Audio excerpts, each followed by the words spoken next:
Back here on CBS Sports HQ, college football is almost here, and you're taking a look at the top college football players entering the 2024 season. This is according to Blake Brockermeyer from 24/7 Sports.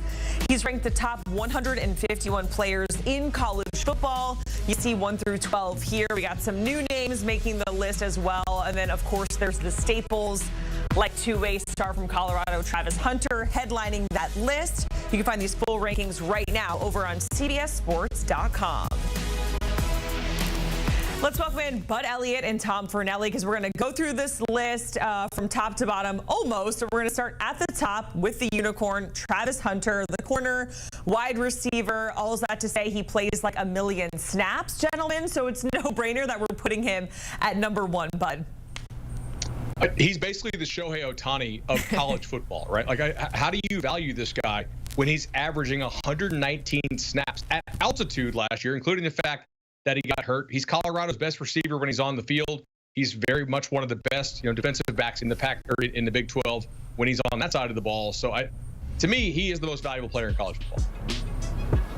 Yeah, I mean, this is a very rare skill set that you're getting with Travis Hunter in that you have a player who not only can play both ways, but he can excel playing on both sides of the ball. As you mentioned, Bud, I think he's an incredible defensive back. I'd probably have him as one of the best, if not the best, defensive backs in the country. And while I think his future is better on that side of the ball long term, you put him at wide receiver, he's just a kid. You put the ball in his hands, he's an electric player. He can score from anywhere on the field. So when you combine those facets of his game together, there's a very strong argument he's the best player in the country. Yeah, and to your point, Tom, when you're talking about longevity, there is an argument to be made that, hey, maybe he should be a corner. But, of course, we're seeing these wide receiver deals and paychecks in the NFL. So who knows? Maybe he'll want to go that way when it comes to the next level. Let's get back to the list. We're going to number 2, James Pierce Jr., at number 2 on that list, coming off of double-digit sacks last season. So do you think, Bud, that's just kind of scratching the surface based on what we're going to see for this upcoming season from him? I do. And in fact, I think Pierce this year is going to have more leads to play with, and that means more opportunities to rush the passer. I think Pierce is a guy who can get stronger. The power moves can get better. We saw the quickness last year in SEC play, and he's going to have a big-time matchup against Oklahoma, which replaces its entire offensive line in week 3 when they go to Norman. So I'm looking for James Pierce to have a big year. Number 3, we got Michigan D-tackle Mason Graham. So, Tom, what is his ceiling after you just saw how polished he was as a true sophomore last season? Yeah, we just talked about James Pierce there. I think there's an excellent chance that Pierce could be the number 1 pick in the draft. But I've always subscribed to the school that as great as it is to have a pass rush, the most valuable thing you can have on a defensive line right now is pressure from the interior, which is exactly what Mason Graham gives Michigan. If you look at the stats, a defensive tackle is never going to have a ton of sacks. He's going to have plenty of tackles for loss.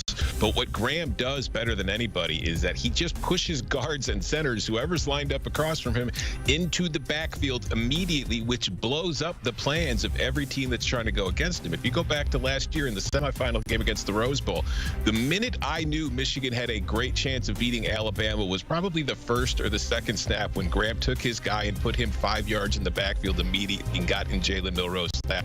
That was the key kind of moment to me. It was like, uh-oh, Alabama could be in trouble. They could be in store for a very long day. And I think going into the season, while edge rushers and quarterbacks are always going to be more valued in the draft, we talked about Travis Hunter being the best player in the country. I think there's a very good argument that Mason Graham is the most valuable player in the country for what he brings to that Wolverines defense. Yeah, we just saw Mike Renner's 2025 NFL draft board, and Graham is sitting at number 2 on that list. If we go back to the college list, we're getting to the first quarterback there, number 4 overall, and Shador Sanders. It's going to be interesting to see how he looks with that new and improved O-line.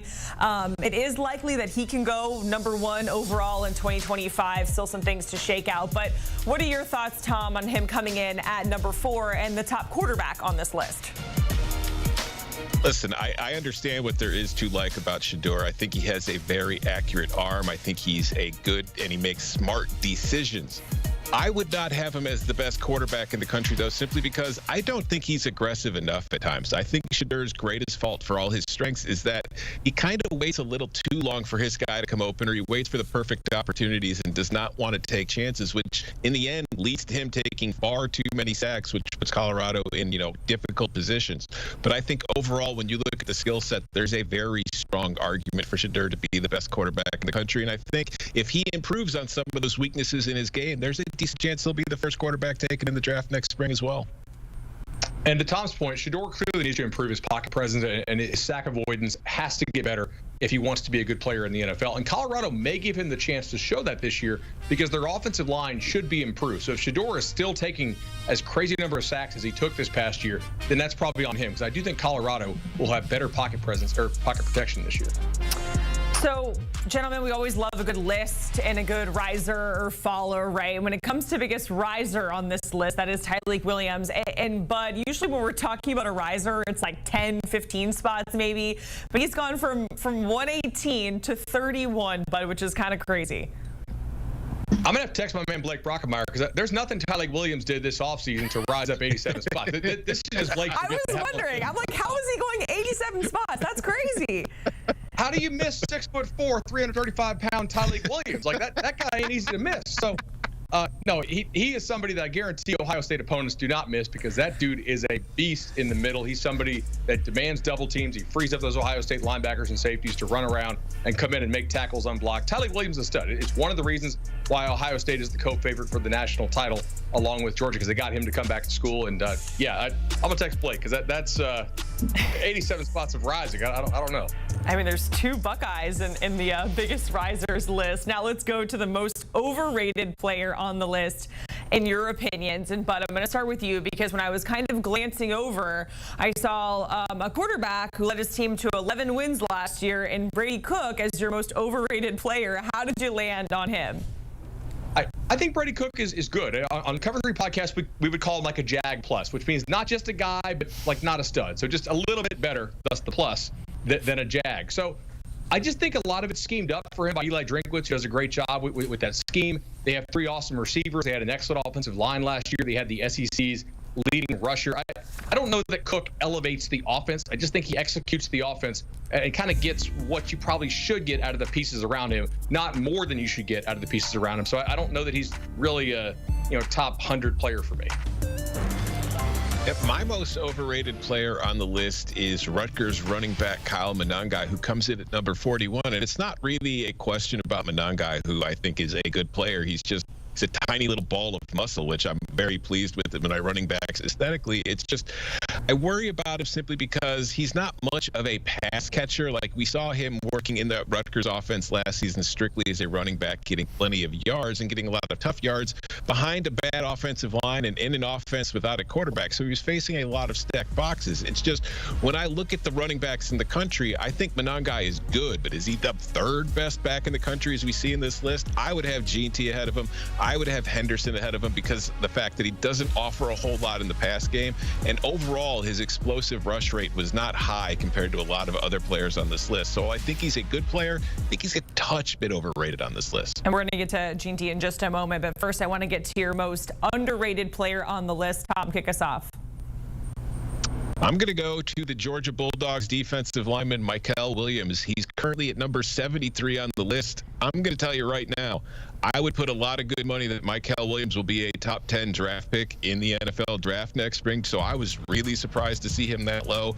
I get it that from a numbers perspective, he did not have a lot of sacks. He did not have a ton of pressures, but just from a talent perspective and what he is asked to do in that Georgia defense, I don't think there are many players in the country better at it than he is. He can line up on the inside and be an interior pressure. He can move to the outside and give you pass rush from the edge. He's an all-around player for me that I think is one of the best defensive players in the country. So to see him at number 73 kind of raised an eyebrow for me.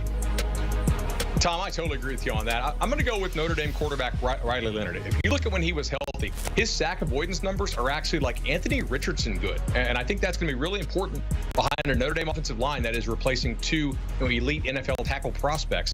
Notre Dame should have better receivers around him this year. I think his mobility is going to be pretty big in that Mike Denbrock offense. And we saw the reports out of the Manning camp that he's moving around well on that ankle. So I think Riley Leonard, I would rather have him than a number of the quarterbacks on this list that are listed above him. All right, let's get back to the running back that you mentioned, Tom, in Ashton Jey. So he is the highest ranked group of 5 player on this list, coming in at number 44. Tom, you already mentioned you would put him higher. Where would you put him if this was your list?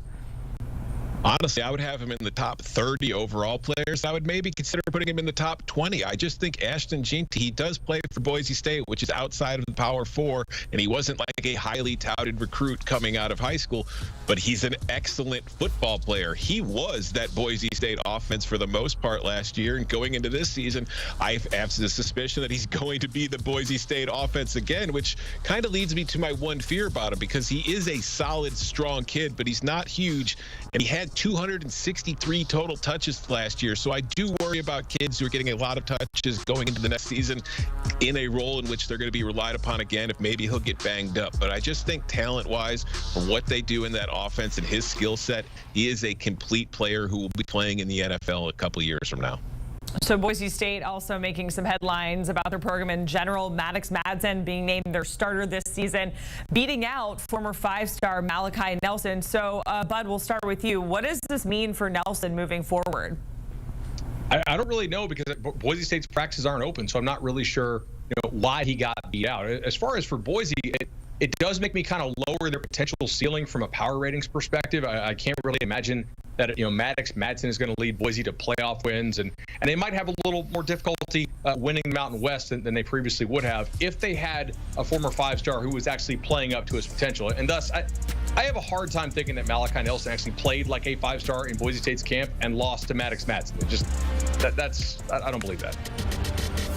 First of all, the vibes coming from Maddox Madson, just based on his appearance, are impeccable. So on that alone, I am not worried about Boise State's future. But it is, to me, the question more here is Malachi Nelson, in that, he was a very highly touted quarterback coming out of high school, originally committed to USC, went to USC, and then transferred to Boise State because he couldn't beat out Miller Moss for the starting job with the Trojans. Now he's failing to beat out Madson in Boise State. It's like, clearly, whatever, we didn't get to see practice, Bud, but clearly it wasn't going very well for him, and it is an odd situation. But I still think Boise's going to be the best team in the Mountain West. But you're right. I think the margin of error probably slips a little bit here. Tom, is it like the bleached flow? Is that what you're referencing when you're talking about? He looks incredible. Okay. He should be on House of the Dragon, riding one of those dragons around through the sky right now. He looks amazing. Okay, so House of the Dragon. 5'10", 220, blonde mullet. I mean, yeah. Okay. Yeah. Blonde mullet, you're like A1 college QB in Tom Fornelli's book. Tom, Bud, we certainly It's worth 3 points in my power rating alone. Oh, wow. Okay, so now we know. By the way, they're coming into the season unranked. August 31st, opening the season against Georgia Southern. Thank you so much, gentlemen. We appreciate it. And, of course, you can hear Bud and Tom on the Cover 3 podcast all season long alongside Chip Patterson, Danny Cannell. Biggest storylines in college football that you need to know. Download, follow, listen wherever you get your pods, or you can scan that QR code.